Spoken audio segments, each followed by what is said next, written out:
Hello everyone, I'm Phil Felgner, Director of the Vaccine R&D Center at UC Irvine in California. The title of my talk is Foundations of Vaccine and Lipid Nanoparticle Science. I'm using this timeline as an outline for my talk. Paul Ehrlich represents the period of infectious disease science that included Pasteur and Koch, when microorganisms responsible for infectious diseases were being discovered and understood. Attenuated organism technology developed then was adapted to the development of polio vaccine by Salk and Sabin, and 9 other vaccines developed by Maurice Hilleman. This was a real heyday for vaccine science. Alec Bangham is responsible for launching the liposome field. He mentored dozens of productive scientists who together were motivated by the promise of liposomal magic bullets, a term coined by Ehrlich 50 years earlier.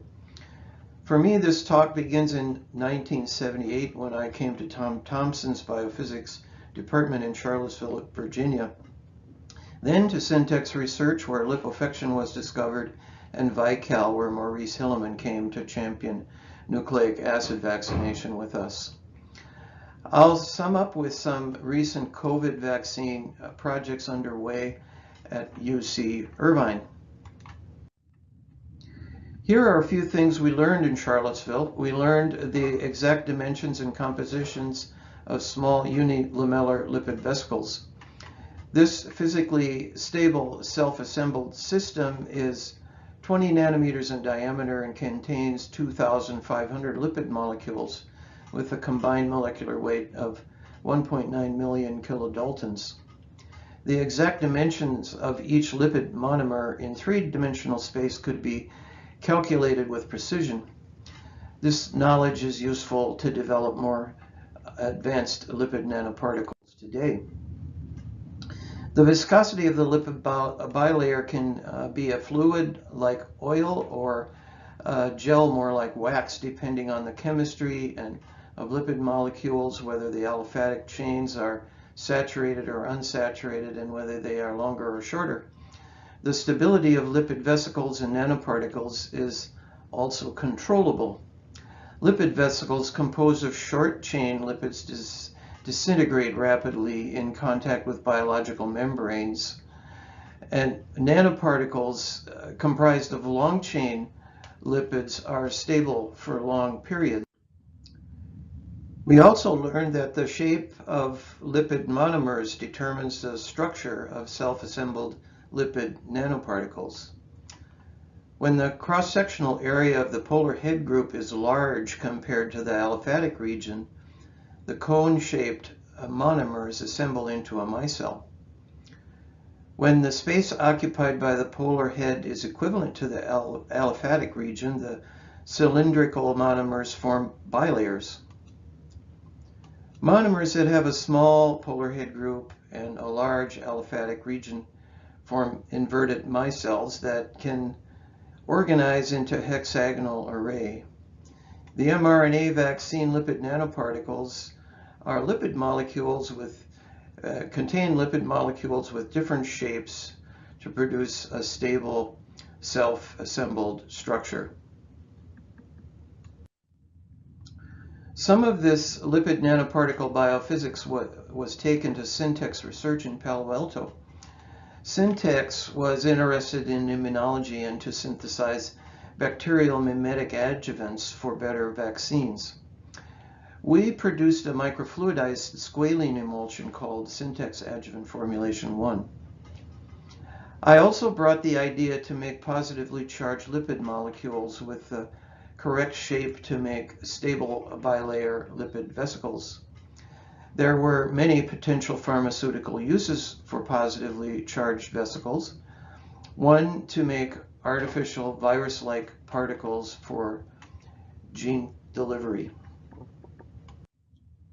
Many of us studying liposomes envisioned making synthetic virus-like particles that could deliver functional DNA and RNA into cells for gene therapy. There was a technical problem standing in the way, illustrated here.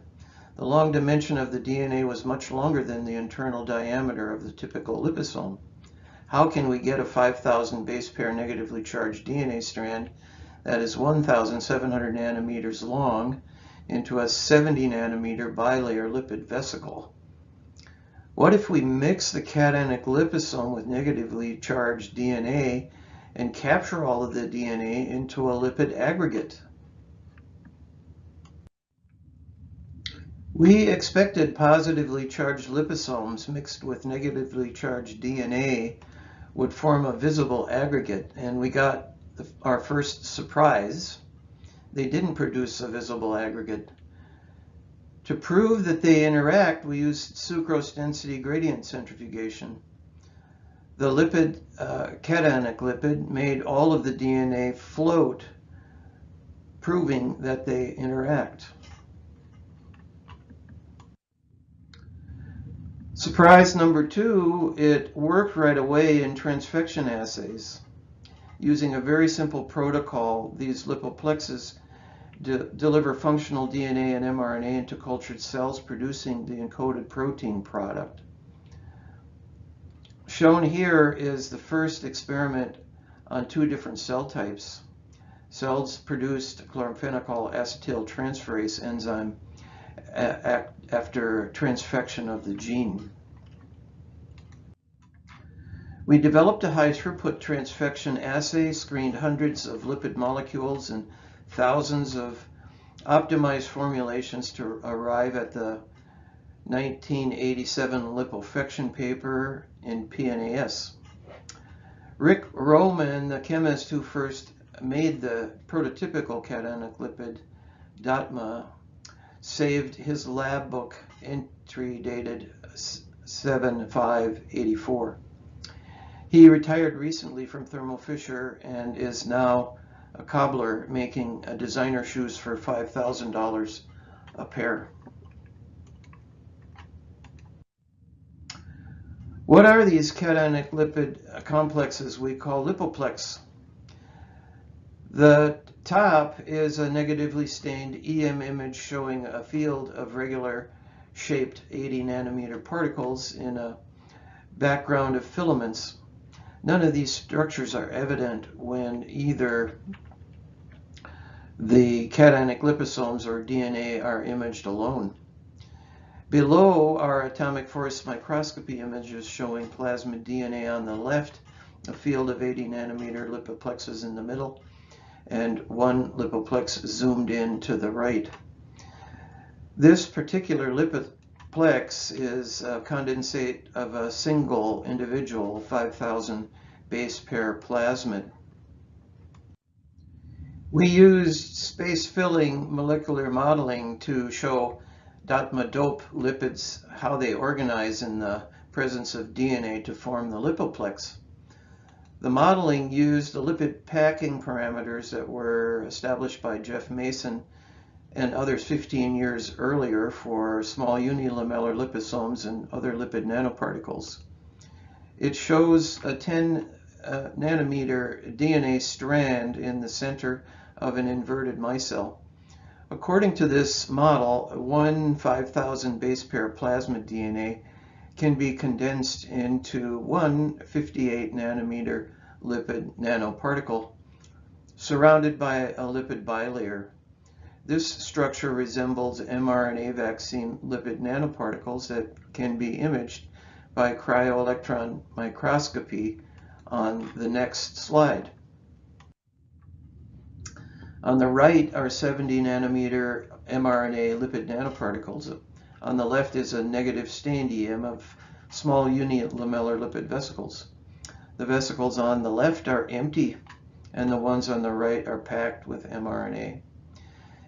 They can be frozen and thawed and are remarkably stable. The assembly is so good as though the RNA is a scaffold holding it together. We took some of these results to Syntex for their support, and they declined, saying gene therapy is for the year 2020. So we joined with UC San Diego scientists to start up a company called ViCal.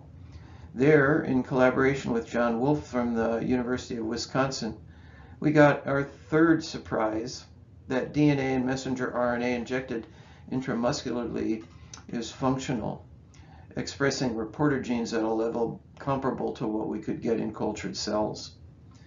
The mRNA for this study was made by following methods taken from Doug Milton's two beautiful papers published in 1984, the same year that DATMA was first synthesized. Although there are many potential applications of this finding, we prioritized vaccination. With Maurice Hilleman supporting us through Merck, we demonstrated heterologous protection against influenza by immunizing with DNA encoding the nucleic acid protein. Much clinical development in nucleic acid immunization was accomplished at ViCal, but success never reached the pinnacle that it did today, largely because of the challenging cancer and viral targets that we prioritized then, and because we didn't have the range of beautiful lipid nanoparticles that we have today. Then at UCI, we developed an approach for the discovery of vaccine antigens. We developed a protein microarray platform that can be used to make all of the individual proteins from any microorganism. The arrays are used to identify antibodies that are induced after infection. Since 2005, we made all of the proteins from 38 infectious microorganisms, printed 100,000 arrays, and probed 50,000 serum samples collected worldwide. Then in March 2020, we were prepared with a coronavirus antigen microarray that is used to measure antibodies in people who are infected with SARS-CoV-2. Here is the array containing proteins from SARS-CoV-2, SARS, MERS, common coronavirus, and influenza. The images show how the array looks when it has been exposed to serum from people who were either negative, infected with SARS-CoV-2, or vaccinated with the mRNA vaccine. The intensity of the spots increases from left to right, indicating the increase in antibody levels in the samples. Our lab was supported during the outbreak to conduct COVID research and surveillance when most of the campus was shut down. We probed 10,000 fingerstick blood specimens collected from residents throughout Orange County and from the UCI Medical Center. In December 2020, herd immunity was climbing due to the natural exposure to virus in the environment. Then, on December 16, 2020, 6,000 doses of Moderna mRNA vaccine were administered to healthcare workers at the UCI Medical Center. And the seropositivity rate in that population shot up to 78% a month later. We didn't believe the results, but in February it reached 93%, and by March it topped 99%, and we were believers. The mRNA vaccine induces spectacular immune responses. Where do we go from here? Our program in vaccine science has two research categories. Under vaccine discovery and development, we prioritize from a list of viruses, bacteria, parasites, and cancer to select vaccine antigens and test DNA, mRNA, and protein vaccines for efficacy in animal models. We need experts in all of the topics we engage. We have animal high containment facilities at UCI and have approval to conduct select agent research. In parallel, we study immunological mechanisms and lipid structure function relationships with the goal to make more effective vaccines with less reactogenicity. With that, I'd like to thank the members of my team and the laboratories of Hugh Davies and Lisa Wigar in the Vaccine R&D Center. I also want to thank our funders at DITRA, the NIH, and our corporate sponsor, Polaris Pharmaceuticals. Thank you very much.